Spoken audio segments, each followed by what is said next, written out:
माँ की आत्मा, एक रुला देने वाली कहानी। आज कुछ ज्यादा ही देर हो गई। वैसे तो वो महिला हर रोज 8:30 बजे तक आ जाती है। आज 9:30 बजने को आए फिर भी नहीं आई। बिना उसके आए दुकान बंद भी तो नहीं कर सकता। उसे वचन जो दिया है, क्या नाम था उसका? इतने दिनों में उसका नाम भी नहीं पूछा मैंने। ये सब बातें धीरज के दिमाग में चल रही थी। कुछ दिनों पहले ही तो उसने ये डेयरी शुरू की थी। उसकी ये शॉप ज्यादा बड़ी नहीं थी, जिसमें वह दूध और बाकी मिल्क प्रोडक्ट्स रखता था। उद्घाटन के दिन ही पहली ग्राहक बन एक महिला उसके शॉप पर आई थी। उसकी गोद में एक छोटा सा लेकिन बहुत ही प्यारा बच्चा था। उसने एक दूध की बोतल ली और धीरज से बोली, भैया अभी मेरे पास सिर्फ 10 रुपए हैं, बाकी के आपको कल दूं तो चलेगा? धीरज ने एक बार उसकी तरफ देखा। गरीब थी बेचारी, गले में मंगलसूत्र नहीं, माथे पर सिंदूर नहीं, शायद पति मर गया होगा बेचारी का। धीरज ने अंदाज लगाया। पुरानी मैली साड़ी को कई जगह रफ्फू किया हुआ था, माथे से पसीने की बूंदें बह रही थीं। फिर उसकी नजर उस मासूम बच्चे पर गई, जिसके मैले चेहरे पर एक निष्पाप हंसी थी और अभी अभी आए 2 दांत उस हंसी को 4 चांद लगा रहे थे। धीरज ने उस महिला की तरफ देखा और बोला, कोई बात नहीं बहन, आप मुझे बाद में पैसे दे देना। बड़े समाधान के साथ महिला ने धीरज की तरफ देखा और बोली, भैया मैं जरूर आपको कल पैसे दे दूंगी। यहीं पास में ही उस दूसरी गली में छोटा सा घर है, वहीं रहती हूँ मैं। धीरज मुस्कुराते हुए बोला, कोई बात नहीं बहन, कल पैसे ना हो तो भी चलेगा, जब आपके पास होंगे तब दे देना। फिर वो महिला वहाँ से चली गई। अगले दिन वो महिला पैसे लेकर डेयरी पर आई और पैसे धीरज को देने लगी। धीरज ने पैसे लेने से मना किया और बोला, नहीं बहन, मैं ये पैसे नहीं ले सकता, क्योंकि कल आपने मेरी बोहनी की थी और कल मुझे 2000 का फायदा हुआ। आप मेरे लिए बहुत लकी साबित हुई, इसलिए ये पैसे मैं नहीं ले सकता। धीरज की कही इस बात से उस महिला को बहुत ज्यादा खुशी हुई, क्योंकि इतने सालों बाद किसी ने पहली बार उसको लकी कहा था, वरना पति के मौत के बाद तो उसके ससुराल वालों ने उसे पनौती कहकर घर से ही निकाल दिया था। भैया रात को कितने बजे तक आप ये शॉप खुली रखते हैं? महिला ने धीरज से पूछा। 8 बजे बंद कर देता हूँ बहन, धीरज ने कहा। धीरज का जवाब सुनकर महिला का चेहरा उदास हो गया। धीरज को ये समझते देर नहीं लगी। उसने पूछा, कोई समस्या है बहन? अपने बच्चे और अपना पेट पालने के लिए मैं 2 घरों में झाड़ू बर्तन का काम करती हूँ। ये सब काम करके रात को 8:30 बजे घर लौट पाती हूँ। तब तक यहाँ आसपास की सभी दुकानें बंद हो जाती हैं और लाचारी से मुझे अपने बच्चे को बहला फुसला कर सुलाना पड़ता है। वो बोल नहीं सकता ना, उसी का फायदा उठाती हूँ। कहते हुए उस महिला का गला भर आया।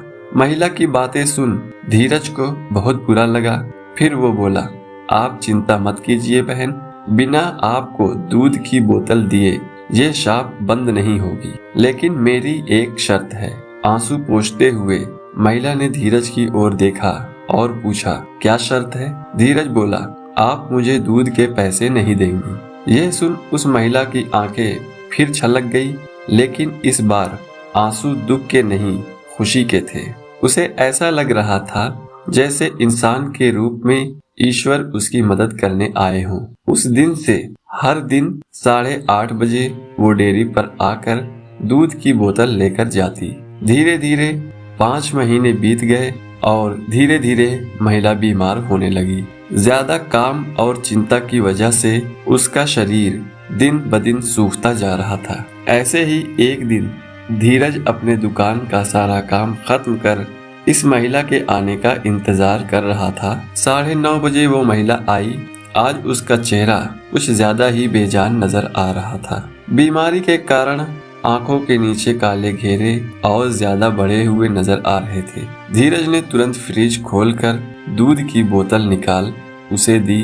फ्रिज बंद करने के लिए धीरज मुड़ते हुए बोला कि बहन आज कुछ ज्यादा ही देर कर दी। वो घूमा, तब तक वो महिला दूध की बोतल लेकर जा चुकी थी।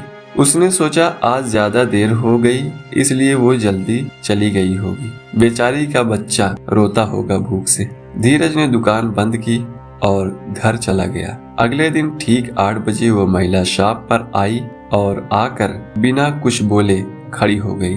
हमेशा की तरह धीरज ने उसे दूध की बोतल दी। कोई चीज नीचे गिरी तो उसे उठाने के लिए धीरज नीचे झुका।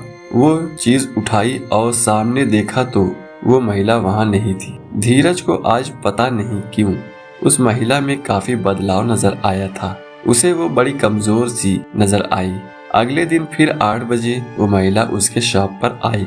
आज धीरज ने उसका चेहरा बड़े गौर से देखा। उसका चेहरा सफेद पड़ चुका था, मानो उसके चेहरे का तेज कब का जा चुका हो। उसने सोचा बेचारी गरीब महिला करे भी तो क्या, ना किसी का सहारा, ना अच्छी आमदनी, जरूर पैसों की कमी की वजह से बीमार होते हुए भी दवाई नहीं कराई होगी। धीरज जल्दी से अपनी शॉप बंद कर अपने घर गया। घर जाकर उसने ये सारी बात अपनी पत्नी को बताई। उसकी पत्नी भी उसकी ही तरह भले स्वभाव की थी। उसे भी उस महिला की परिस्थिति पर दुख हुआ। वो धीरज से बोली, ऐसा करते हैं, कल उस महिला के घर चलते हैं और उसे किसी अच्छे डॉक्टर को दिखा आते हैं। धीरज को अपनी पत्नी की बात सुन उस पर गर्व हुआ, क्योंकि उसके विचार भी उसी की तरह दूसरों के प्रति परोपकार के थे। अगले दिन सुबह दोनों उस महिला के घर जाने को रवाना हुए। धीरज को उसका पता ठीक से याद था। जब वे उस छोटी सी गली में पहुंचे तब वहां एक छोटा सा मकान था, जिसके आसपास दूर दूर तक और किसी का घर नहीं था। जैसे जैसे वे उस मकान की तरफ बढ़ते जा रहे थे, वहां एक बदबू तेज होती जा रही थी। दोनों उस मकान तक पहुंचे और दरवाजा खटखटाया ही था कि वो खुल गया और वो बदबू असहनीय रूप से बढ़ गई। फिर भी दोनों अपने नाक पर कपड़ा रखकर उस अंधेरे मकान में घुसे, जहां बच्चे के खेलने की आवाज आ रही थी। धीरज ने किसी तरह स्विच ढूंढकर मकान की लाइट जलाई और सामने जो दृश्य दोनों ने देखा, वो देखकर दोनों की आंखें फटी की फटी रह गई। उस कमरे में उस मासूम बच्चे की माँ मरी हुई पड़ी थी। उसे देखकर लग रहा था कि वो 3-4 दिन पहले ही मर चुकी है, क्योंकि धीरे धीरे उसका शरीर सड़ने लगा था। निर्जीव पड़े उस शरीर की आंखें देखकर लग रहा था जैसे रो रो कर सूख गई हो। निर्जीव होते हुए भी उस महिला की दोनों आंखें अपने बेटे को ही देख रही थी।